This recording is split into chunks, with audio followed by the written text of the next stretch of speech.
সাধারণ নির্বাচন ছিল একটি সরল রেখার একটি বিন্দুতে অপর একটি রশ্মি মিলিত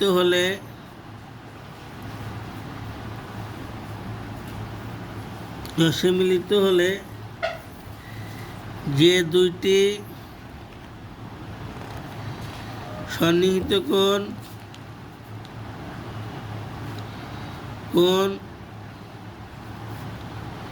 উৎপন্ন হয় প্রমাণ করতে হবে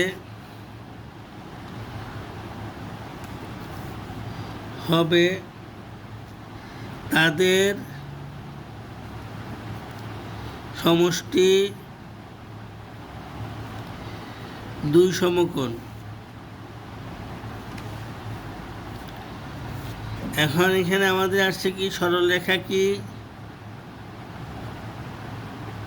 আমরা জানি সরলরেখা রশ্মি সন্নিহিত কোণ সরল কোণ বা দুই সমকোণ।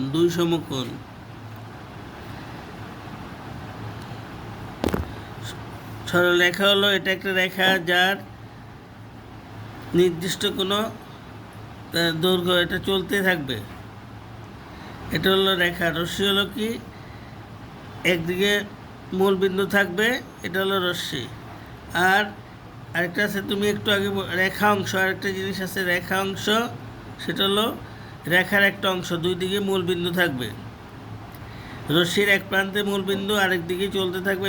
নির্দিষ্ট কোনো দৈর্ঘ্য নেই, রেখারও নির্দিষ্ট কোনো দৈর্ঘ্য নেই, এদিকেও চলতে থাকবে এদিকেও চলতে থাকবে। এটা হলো সরল রেখা, এটা রশ্মি, আর এটা রেখা অংশ। সন্নিহিত কোণ হয় কি দুটি কোণের যদি একটা শীর্ষবিন্দু থাকে, দুটি কোণে যদি একটা শীর্ষবিন্দু থাকে এবং একটা সাধারণ বাহু থাকে, কোণ দুটা যদি সাধারণ বাহুর বিপরীত দিকে অবস্থান করে তাহলে কোণ দুটাকে বলা হয় সন্নিহিত কোণ। আর দুই সমকোণ, এক সরল কোণ বা 180 ডিগ্রি কোণকে বলা হয় দুই সমকোণ। 90 ডিগ্রি দুইটা সমকোণ মিলে হয় 180 ডিগ্রি, এবং এটাকে সরল কোণও বলে। ঠিক আছে? এখন যদি আমরা এটা আঁকি, দেখো, এখন যদি আমরা এটা প্রমাণ করি, আমার একটি সরলরেখার সাথে, এটা একটা সরলরেখা এবি, একটা সরলরেখা ও বিন্দুতে একটা রশ্মি মিলিত হলো ওসি একটা রশ্মি মিলিত হলো। ও বিন্দুতে দুটি সন্নিহিত কোণ হলো এওসি কোণ এবং বিওসি কোণ। প্রমাণ করতে হবে এই দুটার যোগফল হলো 180 ডিগ্রি। এটাই হলো তোমার উপপাদ্য। এই দুটার যোগফল হলো 180 ডিগ্রি। আমরা প্রমাণ করার আগে একটু সুবিধা করার জন্য আমরা একটা অঙ্কন আছে এখানে, অঙ্কন। আমরা ও বিন্দুতে একটা লম্ব আঁকবো, 90 ডিগ্রি একটা আঁকবো।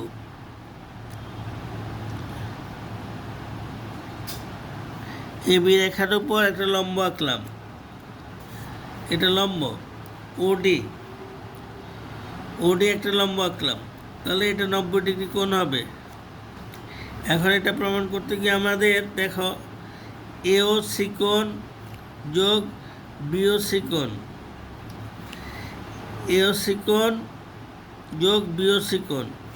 এখন এওসি কোণকে আমরা লিখতে পারি এওডি কোণ যোগ ডিওসি কোণ যোগ বিওসি কোণ। এওসি কোণকে আমরা দুই ভাগ করলাম, এওডি কোণ এবং ডিওসি কোণ। আর বিওসি কোণ তো আছেই, এই দুইটা ছিল। এটা সমান আমরা লিখতে পারি এওডি কোণ যোগ কি ডি ও বি কোণ। দেখো এটা আমরা লম্বা আঁকলাম, এটা 90 ডিগ্রি, এটা 90 ডিগ্রি। তাহলে আমরা এই দুটো মিলে, এটা এক সমকোণ, পাশেরটাও এক সমকোণ, তাহলে আমার হলো 2 সমকোণ। তাহলে আমরা বলতে পারি এই দুটোর যোগফল হলো 2 সমকোণ, এটাই প্রমাণিত। ঠিক আছে।